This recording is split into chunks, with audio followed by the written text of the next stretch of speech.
பர்திமேயு சுவிசேஷ ஊழியங்கள் வழங்கும் நற்செய்தி நேரம். தேவ செய்தி பாஸ்டர் ஆர். அகஸ்டின். இந்த நாளில் உங்களோடு எப்போதும் போல சந்திக்கவும் தேவனுடைய வார்த்தையை சொல்லவும் ஆண்டவர் கொடுத்திருக்கிற இன்னும் ஒரு நல்ல தருணத்திற்காய் ஸ்தோத்திரம்.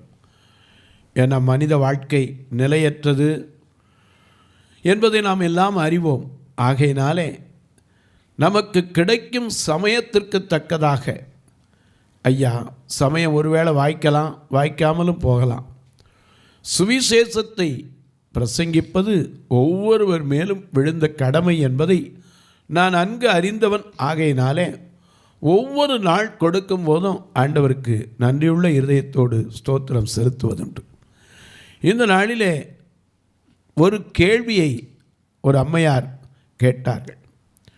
ஐயா, மனிதனுக்கு தூக்கம் அவசியம்தான், ஆனால் எந்த நேரமும் தூங்கினா என்ன பிரயோஜனம்? வீட்டில் என்ன இருக்கும்? சமாதானம் இருக்குமா? சந்தோஷம் இருக்குமா? எந்த நேரமும் தூங்கிக்கிட்டே இருந்தா தூக்கத்துக்கு ஒரு அளவு இருக்கா இல்லையா? ஏமான்னு கேட்டேன். என் வீட்டுக்காரரு சாப்பிடுவார், தூங்குவார், சாப்பிடுவார், தூங்குவார். அதுதான் ஒரு வேலையாக இருக்குது. ஏம்மா ஏதாவது அவருக்கு நோய் உண்டா? ஒன்றுமே கிடையாது. சரி, ஏதாவது பலவீனம் உண்டா? ஒன்றும் இல்லைங்க. நல்லா காலையில் எந்திரிச்சாலும் தூங்குவார் 10 மணி வரைக்கும். அதுக்கப்புறம் எந்திரிச்சு ஒரு சுற்றிட்டு வர 12 மணிக்கு சாப்பிடுவார், திருப்பி தூங்குவார். 4 மணிக்கு எந்திரிச்சு சுற்றுவார், திருப்பி 7-8 மணிக்கு வீட்டுக்கு வருவார், சாப்பிடுவார், தூங்குவார். வேறு எந்த வேலையும் பார்க்கறதில்ல. இப்படி எனக்கு மட்டுமல்ல, என் போன்ற எத்தனையோ சகோதரிகள் இருக்கலாம். அவர்களுக்காகவும் இந்த தூக்கத்தை குறித்து சில காரியங்களை விளங்கும்படி சொல்லுங்க. ஏன்னா அநேகர் சொல்கிறாங்க நல்லா தூங்கணும், நல்லா சாப்பிடணும். உண்மைதான். ஆனால் எதுவும் அளவுக்கு மிஞ்சினால் என்ன? இதை குறித்து புரிந்து கொள்ள வேண்டும். என் போன்ற எத்தனை தாய்மார்கள் கண்ணீர் வடிக்கிறார்களோ, பிள்ளைகளும் பெற்றோரும் கண்ணீர் வடிக்கலாம். ஏன்னா பிள்ளைகளை பெற்ற தாயாரும் என் போல எத்தனையோ பேர் புலம்புகிறது உண்டு. பிள்ளை எந்திரிக்கிறான், எந்த வேலைக்கும் போகிறதில்ல, கொஞ்ச நேரம் உட்காந்துருப்பான், அப்புறம் போய் தூங்குவான். இப்படியே இருக்க இவங்களுக்கெல்லாம் கொஞ்சம் ஆலோசனை கொடுக்கக்கூடாதா அப்படின்னு கேட்டீங்க. உண்மைதான். தூக்கம் என்பது மனிதனுக்கு அவசியம். ஆனால் அது தேவையற்ற நேரத்தில் வந்தால் ஆசீர்வாதத்தை குலைத்துவிடும். ஏன்னா ஒரு தொழில் வச்சிருக்கிறவன் கல்லாவில் உட்காந்துருக்கும் போது கவனம் இல்லாமல் இருக்கக்கூடாது. அப்படி தூங்கினால் என்ன ஆகும்? அவன் போட்ட முதலீடை கூட எடுக்க முடியாது. இன்றைக்கி ஒரு பஸ் ஓட்டுறவோ அல்லது ட்ரெயின் ஓட்டுறவங்களோ அல்லது கார் ஓட்டுறவங்களோ டிரைவிங்கில் தூங்கினா என்ன ஆகும்? தன்னோட வருகிற அத்தனை பேருக்கும் பாதுகாப்பு இல்லாமல் போயிடும். எனக்கு அன்பானவர்களே, பள்ளிக்கூடத்தில் படிக்கிற காலத்தில் சில நேரம் அது எனக்கும் தெரியாது. நானும் கூட இந்த மத்தியானம் 2 மணிலேருந்து 2:45 வரைக்கும் உள்ள பீரியடில் அப்படி சாப்பிட்ட உடனே உண்ட மயக்கம் தொண்டருக்கும் உண்டு என்று சற்று அயர்ந்திருப்பது உண்டு. ஆனால் எத்தனையோ நேரம் அதை நினைத்து பின்னாடி வருத்தப்பட்டதுண்டு. ஏன்னா அப்போ தான் கிராமர் கிளாஸ் இருக்கும். அந்த நேரம் போய் நல்லா தூங்கிடும். அப்புறம் கிராமர் என்ன நடத்துனாங்கன்னே தெரியாது. எனக்கு அன்பானவர்களே, நல்ல பொழுதுகளை எல்லாம் தூங்கி கழிப்பவர்கள் ஏராளம் ஏராளம் என்று சொல்லலாம்.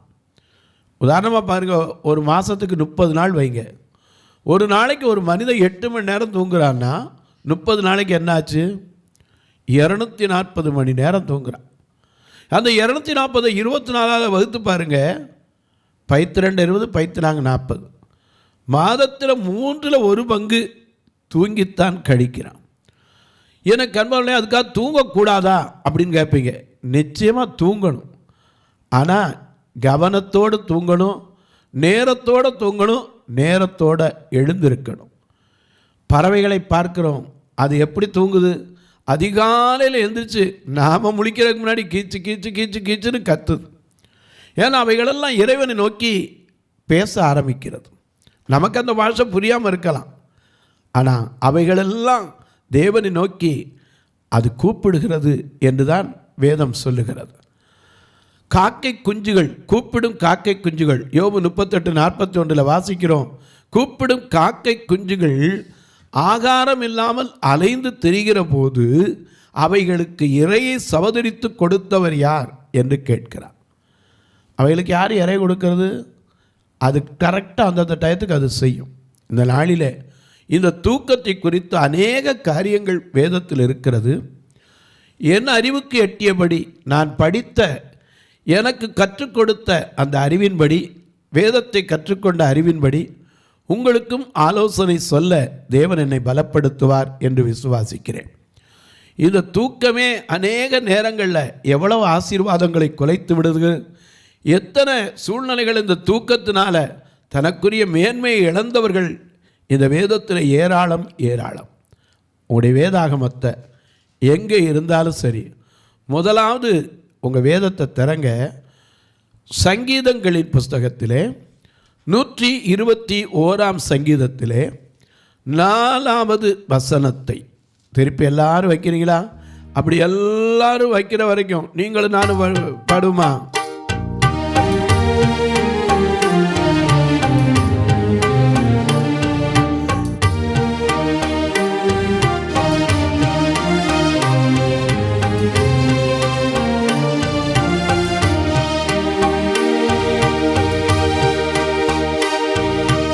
உலகம் தெளிவோம், உற்சாகம் கொள்வோம், உலகத்தின் இறுதிவதை கல்வாரி தொல்லிதான் மழை மாறி பொழியும் நாள் வரை உழைத்திடுவோம். உலகம் தெளிவோம், உற்சாகம் கொள்வோம், உலகத்தின் இறுதிவரை கல்வாரி தொல்லிதான் மழை மாறி பொழியும் நாள் வரை உழைத்திடுவோம்.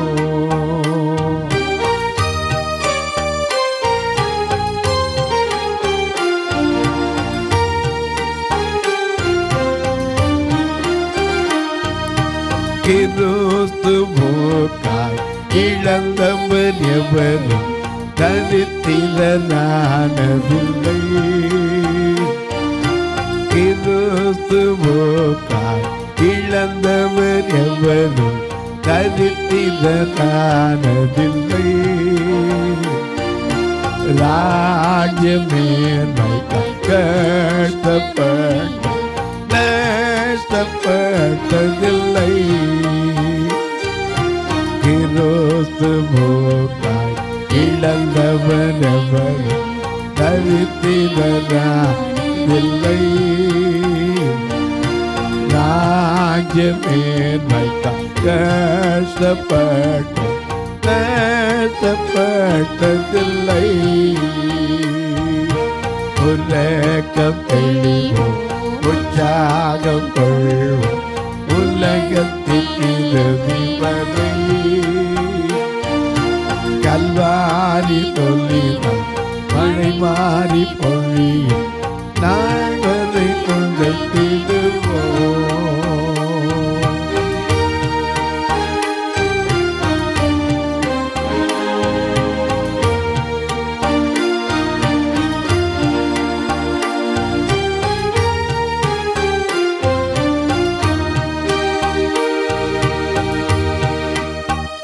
எல்லாம் எடுத்திருப்பீங்க. சங்கீதக்காரன் சொல்லுகிறான் 121 சங்கீதத்திலே 4வது 5வது வசனத்தை வாசிக்க கேட்போம். இதோ இஸ்ரவேலை காக்கிறவர். நல்ல கவனிங்க, காக்கிறவர் தூங்கவே மாட்டார். ஏன்னா அவர் நம்மை காக்கும் தேவன். அதனால தான் நம்ம பாடுறோம், காக்கும் கரங்கள் உண்டு எனக்கு, காத்திடுவார் கிருபையினால். நிந்தனைகள் போராட்டம் வரலாம், நீதியின் தேவன் தாங்குவார். கண்மலைகள் பிளக்கும்படியாய் கர்த்தர் நம்மை கரம் பிடிப்பார். ஐயா, ஒன்றை நாம் தெரிந்து கொள்ள வேண்டும், இஸ்ரவேலை காக்கிறவர் என வேதம் சொல்லுது. உன் காலை தள்ளாட ஒட்டார், உன்னை காக்கிறவர் உறங்கார். இதே சங்கீதக்காரன் தான் சொன்னான், உன் கால்களை தள்ளாட விடவே மாட்டார். உன்னை காக்கும் தேவன் உறங்கவும் மாட்டார். அப்போ அவர் இந்த பூமியில் மனிதனாக வந்தார், அவருக்கு அப்போ உறக்கமே இல்லையா? ஐயா, அவர் மனிதனாய் வந்தாலும் தெய்வத்துவத்தோடு தான் இருந்தார். அவர் இந்த பூமியில் நம்மை போல பாடுள்ள மனுஷனாய் பசிதாகம் உள்ளவனாய்த்தான் வந்தார். அதனால தான் படகுல போகும்போது சற்று களைத்திருந்தார் என்று மத்தேயு சுவிசேஷத்தில் வாசிக்கிறோம். ஏன்னா அவருக்கும் களைப்புகள் வந்ததுண்டு, சோர்வுகள் வந்ததுண்டு. ஆனால் கர்த்தர் தம்மை திடப்படுத்திக் கொள்வார். பாருங்க, அவர் யாரு? காக்கும் தேவன், நம்மை காக்கும் தேவன், நமது நிழலாய் இருக்கிறவர். அவர் என்ன செய்ய மாட்டாரா? இஸ்ரவேலை காக்கிறவர் உறங்குகிறதும் இல்லை, தூங்குகிறதும் இல்லை. அதென்ன உறங்குகிறதும் தூங்குகிறதும் அப்படின்னா என்ன அர்த்தம்? இன்றைக்கி ஒருத்தரை பக்கத்தில் இருந்தவங்கள லேசாக அசந்துருப்பாங்கண்ணா, ஏய் அப்படின்னோம்னா சரி, என்ன அவன் முறைக்கிறதுல நம்ம பயந்து போவோம். ஏன்னா தூங்கியிருப்பார். நம்ம தட்டினவொன்னு தூங்கலைங்கிற மாதிரி, நான் ஒன்றும் தூங்கலை, நல்லா தான் உட்காந்துருக்கேம்மா. ஏன்னா தன்னறியாத நெய்தர் ஸ்லீப்பிங் நார் ஸ்லம்பரிங், ஆங்கிலத்தில் அழகாக சொல்லியிருக்கான். தூக்கமும் இல்லாமல் அதே தூங்காமல் இருக்காமல் அந்த தூக்க மயக்கம் இருக்குது பார்த்தீங்க, அதுதான். ஆனால் அந்த மயக்கம் கூட அவருக்கு வருவதில்லை. அந்த நித்திரை மயக்கத்தில் கூட அவர் ஒரு நாள் இருந்ததில்லை, எந்த சூழ்நிலையிலும் இருந்ததில்லை. அதனால தான் அவருக்கு பேர் இஸ்ரவேலை காக்கிறவர் உறங்குகிறதும் இல்லை, தூங்குகிறதும் இல்லை. சரி, அப்போ அந்த ஆண்டவரை அறிந்திருக்கிற மனுஷனுக்கு அவரை போல நம்ம இருக்க முடியுமாயா அப்படின்னு கேட்பீங்க. அவர் பலன் தருவார். ஏசாயா தீர்க்கதரிசியின் புஸ்தகம் 5ஆம் அதிகாரம் 27ஆம் வசனத்தை வாசிக்க கேட்போம். ஏசாயா தீர்க்க, the prophetical book of Isaiah chapter 5 verse 27, 27ஆம் வசனம். அவர்களில் விடாய்த்தவனும் இடறுகிறவனும் இல்லை, விடாய்த்தவனும் இடறுகிறவனும் இல்லை, தூங்குகிறவனும் உறங்குகிறவனும் இல்லை. அவர்களில் ஒருவனுடைய இடுப்பின் கச்சை அவிழ்வதும் பாதரட்சிகளின் வார் அருந்து போவதும் இல்லை. ஒரு மனிதன் ஆண்டவருக்குள்ள இருப்பானால் தூக்கத்தையும் என்ன செய்யலாம்? ஜெயமாய் மாற்ற முடியும். அதுக்காக மனுஷன் தூங்கக்கூடாதுன்னு நான் சொல்லலை, கட்டாயம் தூங்கணும். எனக்கு அன்பார்களே, தூக்கம் இல்லாமல் ஒரு மனுஷன் இருக்க முடியாது. ஆனால் ஒரு மனுஷன் சொல்கிறான் பாருங்க, 132ஆம் சங்கீதத்திலே 4வது வசனத்திலே ஒரு மனிதனை குறித்து நாம் வாசிக்கிறோம். தாவீது தன் சங்கீதத்தில் சொல்லுகிறான். 132ஆம் சங்கீதம் 4ஆம் வசனத்தை வாசிக்க கேட்போம். என் கண்களுக்கு நித்திரையையும் என் இமைகளுக்கு உறக்கத்தையும் வரவிடுவதுமில்லை என்று கர்த்தருக்கு ஆணையிட்டு யாக்கோபின் வல்லவருக்கு பொருத்தனை பண்ணினான். இன்னைக்கு நம்ம எத்தனையோ காரியத்தில் பொருத்தனை பண்ணியிருப்போம். ஆண்டவர் தூங்காமல் ஜெபிக்கிறேன் எத்தனை பேர் பொருத்தனை உண்டு? இன்னைக்கு இரவு ஜெபங்கள் எங்கே இருக்குது? முழு இரவு ஜெபங்கள் இன்றைக்கி அதிகமாக கிடையாது, குறைஞ்சிருச்சு. அது பார்ட் டைம் ப்ரேயர் மாதிரி 6 மணிக்கு துவங்குவாங்க, 9 மணிக்கு முடிச்சிடுவாங்க. இது மாலை ஜெபத்தில் தான் சேர்க்க முடியுமோ, இல்லை இரவு ஜெபம் என்று சேர்க்க முடியாது. இரவில் ஐயா நாம் அமர்ந்து ஜெபிக்கிற பழக்கம் முன்காலத்துலலாம் அதிகமாக இருந்துச்சு. நான் பைபிள் காலேஜ் படிக்கும்போது மாதத்தில் ஒரு தடவை கண்டிப்பாக முழு இரவு ஜெபம் வைப்பாங்க. யாரும் தூங்க முடியாது. 10லேருந்து 5 மணி வரைக்கும் கரெக்டாக அந்த 5 மணிக்கு தான் அந்த ப்ரேயரை முடிப்பாங்க. ஆனால் அப்போது இருந்த சந்தோஷம் இன்றைக்கி இல்லையே. ஏன்னா இன்றைக்கி முழு இரவு ஜெபங்கள் இல்லை, உபவாச ஜெபங்கள் அதிகமாக இல்லை.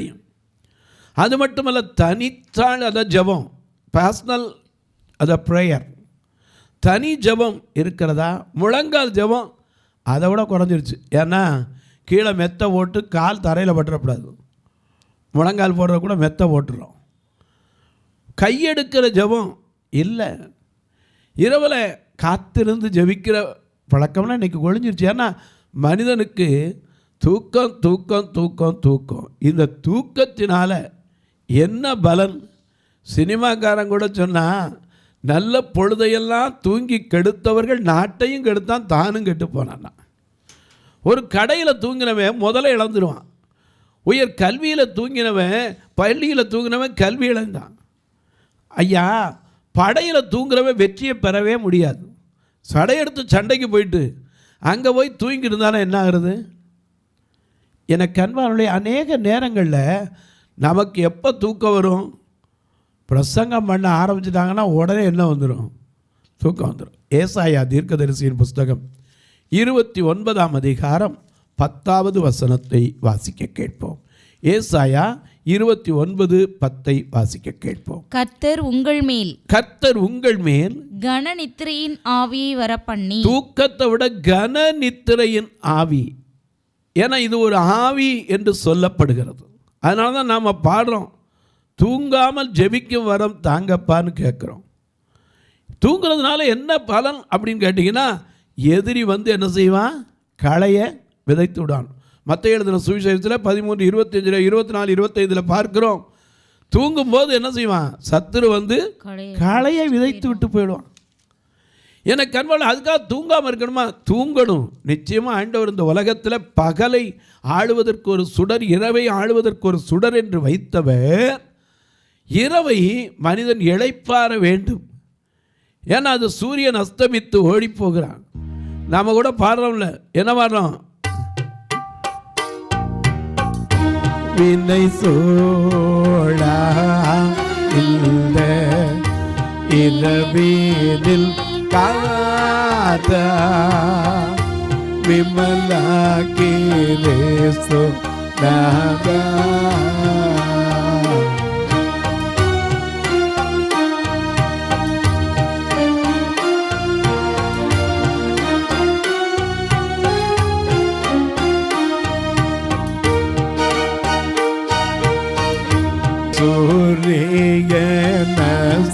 சூரியனஸ்தமித்து ஓடி செல்தானே ஜோதில சத்திரங்கள் எழுந்தன வானில் சேரும் வேலங்கள் பற்றி எழுந்தன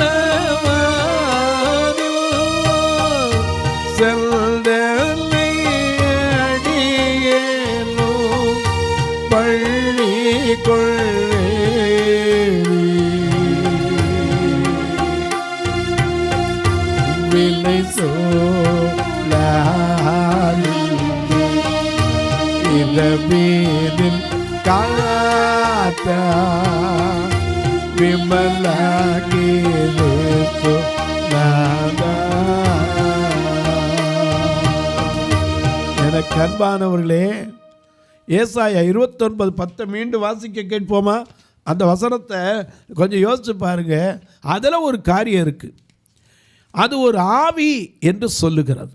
கர்த்தர் உங்கள் மேல் கன நித்திரையின் ஆவியை வரப்பண்ணி உங்கள் கண்களை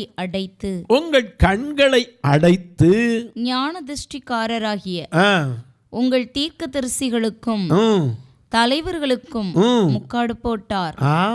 சில நேரத்தில் கண்ணை மறைச்சிட, ஏன்னா அந்த நித்திரையின் மயக்கம் வந்துச்சு. ரோமர் 11ஆம் அதிகாரம் 8ஆம் வசனத்தில் இன்னும் கொஞ்சம் தெளிவாக வாசிக்கலாம்.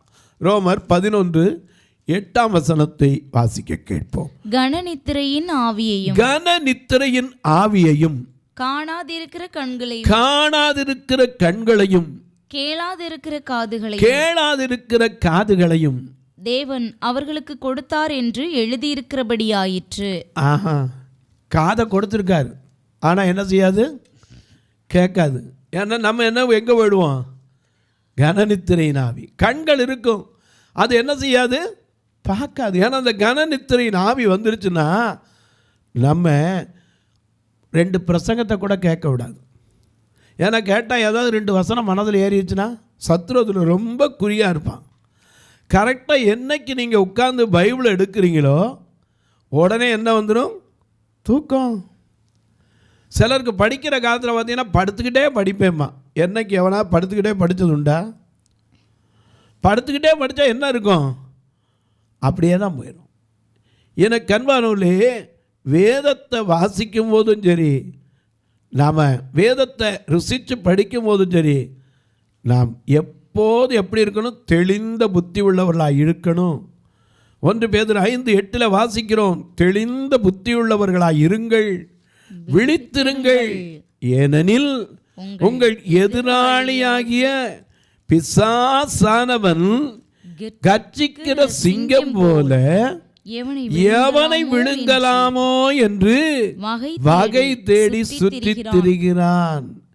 என கண்பானுடைய நாம் தெளிந்த புத்தியோடு இருக்கணும், விழித்திருக்கணும்.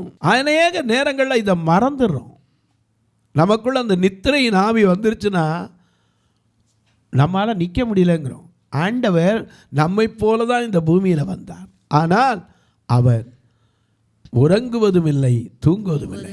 அவருக்குள்ள என்னைக்கு நாம் வர்றோமோ நமக்கு அந்த பலன் கிடைக்கும். தூக்கத்தில் ஜெயம் பெறுகிற அனுபவத்தை நாம் கட்டாயம் பெற முடியும். அநேக நேரங்களில் நம்மால் அதுதான் முடியலை. ஏன்னா ஜெய ஜீவியத்தை கெடுத்து விடும் தூக்கம். சத்துருவுக்கு வழி திறந்து கொடுத்து விடும் தூக்கம். தூக்கத்தினால நமக்கு இருக்கிற சந்தோஷத்தை, சமாதானத்தை குலைத்து விடும். அநேக நேரம் இந்த தூக்கம் வந்துருச்சுன்னா என்ன சொன்னாலும் மனுஷனுக்கு என்ன செய்யாது? கண்ணு காது எல்லாமே இருக்கும், ஆனால் கேட்காது. ஆனால் நாம் இன்னைக்கு தூக்கத்தை தூங்கக்கூடாதுன்னு நான் சொல்லலை, தூக்கத்தை அளவோடு வச்சா எத்தனை ஆசீர்வாதம். தொலைக்காட்சியில் பார்க்குற என் அன்பு மக்களே, இந்த நிகழ்ச்சியை நாள்தோறும் பார்க்குறீங்க, கேட்குறீங்க, பரவசம் அடைகிறீங்க. அநேகர் சொல்கிறீங்க, ஐயா எங்களுக்கு ரொம்ப ஆறுதலாக இருக்குது. ஆண்டவருக்கு ஸ்தோத்திரம். ஏன்ட்ட என்ன இருக்குது? ஒன்றும் கிடையாது. நீங்களாவது கருப்பு சிகப்பு, முன்னாடி இருக்கிறது பின்னாடி இருக்கிறது, நல்லது கெட்டது, நல்லவன் கெட்டவன் யாருன்னு கூட கண்டுபிடிச்சிருக்க முகத்தை வச்சு. ஒரு மனுஷன் வந்தானா ஏன் ஒரு மாதிரி இருக்கார், முகம் இப்படி இருக்குன்னு எங்களுக்கு அது கூட தெரியாது. ஆனால் ஒன்று தெரியும், கர்த்தருக்கு பயந்து அவருடைய வழிகளில் நடக்கிறவனுக்கு ஒரு நன்மையும் குறைபடாது என்பதை நான் அறிந்திருக்கிறேன். ஏன் நம்முடைய வாழ்க்கையில் குறைவுகள் வருகிறது, ஆசீர்வாத குலைச்சல்கள் வருகிறது? நாம் தூங்க வேண்டிய நேரத்தில் தூங்கிறது இல்லை, தூங்கக்கூடாத நேரத்தில் என்ன செய்கிறோம்? தூங்கிறோம். இந்த நிகழ்ச்சியை பார்க்குற நீங்கள் ஒரு வார்த்தை இதற்காக ஜெபிக்கிறீங்களா? இது தொடர்ந்து வருவதற்கு, தேவைகள் சந்திக்கப்படுவதற்கு. ஏன்னா ஒரு நாள் தொலைக்காட்சி நிகழ்ச்சி வரனா சும்மா வராது. சேட்டலைட்டு பணம் கட்டினா தான் வரும். அதுவும் கரண்ட் இருக்கணும், உங்கள் வீட்டில் கேபிள் நல்லா இருக்கணும். அதிலிருந்து திரும்பி வருவதற்கு அந்த வார்த்தை போய் சேரணும். அதுக்கு ஆண்டவருடைய கிருபை தான் வேணும்.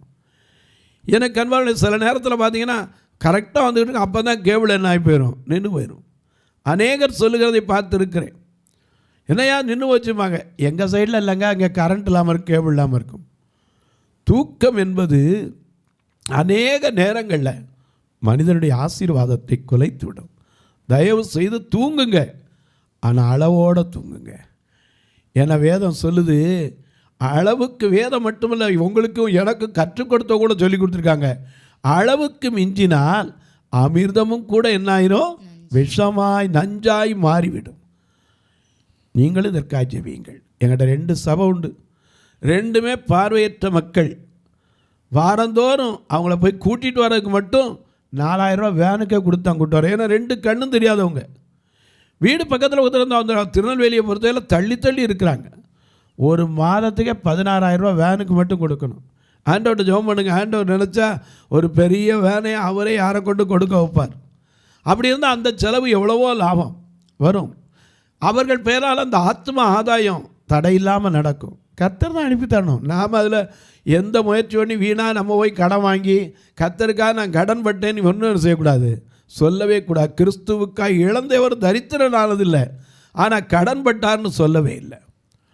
நீங்களும் ஜெபியுங்கள்.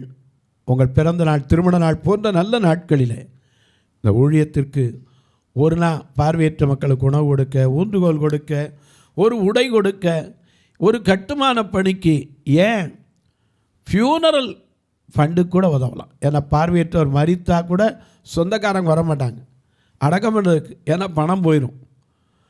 அவர்களுக்கும் நாம் எப்போதும் சபையிலிருந்து அடக்கத்தை பண்ணுகிறோம்.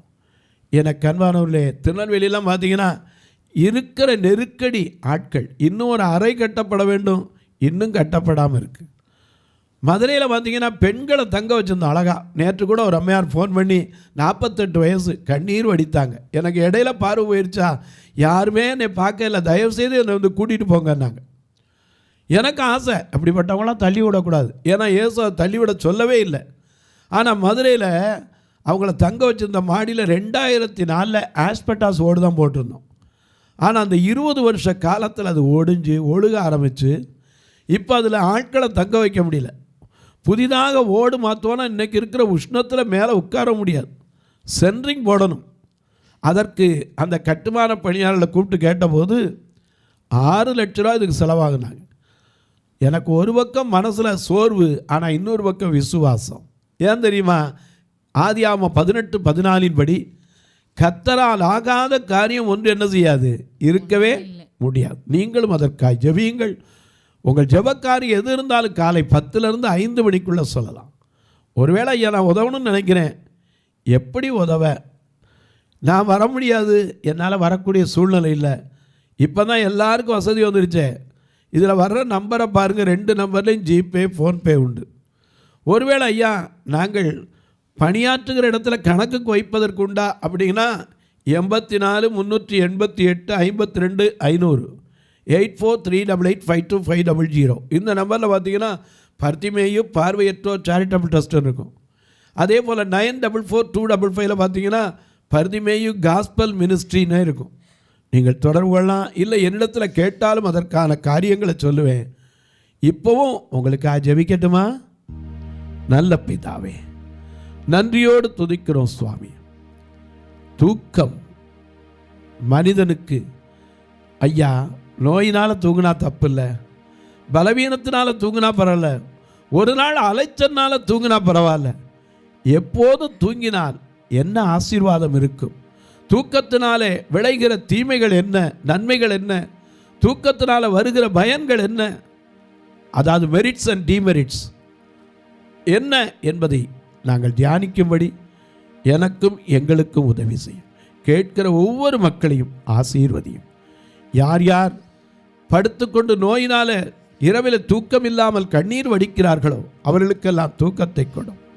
வியாதியின் கொடுமையினாலே வீட்டிற்குள்ளே இருந்து கொண்டு முடங்கிக் கொண்டு புலம்பிக் கொண்டிருக்கிறார்களோ அவர்களுக்கெல்லாம் ஐயா நோயிலிருந்து விடுதலை கொடுங்க. ஒவ்வொரு பெரியோர் சிறியோர் பிள்ளைகளுக்கும் ஐயா உம்முடைய கரத்திலிருந்து ஏற்ற சமயத்தில் ஒத்தாசை அனுப்பி ஆசீர்வதியும். இயேசு கிறிஸ்துவின் ஈடு இணையற்ற வல்லமையுள்ள நாமத்தில் ஜெபிக்கிறோம் நல்ல பிதாவே, ஆமென். சபை ஆராதனை ஞாயிறு காலை 10 மணி முதல் 12 மணி வரை.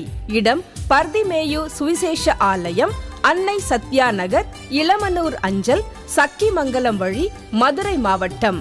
பின்கோட் 625201 மற்றும் பர்திமேயு சுவிசேஷ ஜெப வீடு, flat number 107, Eden garden, Muthur, Tirunelveli.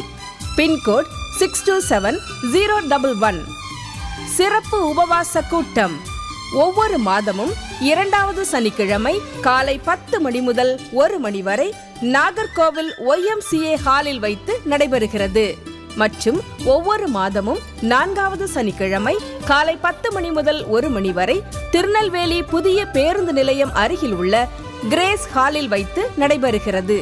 எங்கள் எல்லா ஆராதனைகளிலும் கலந்து கொண்டு தேவனை மகிமைப்படுத்த அன்பாய் அழைக்கிறோம்.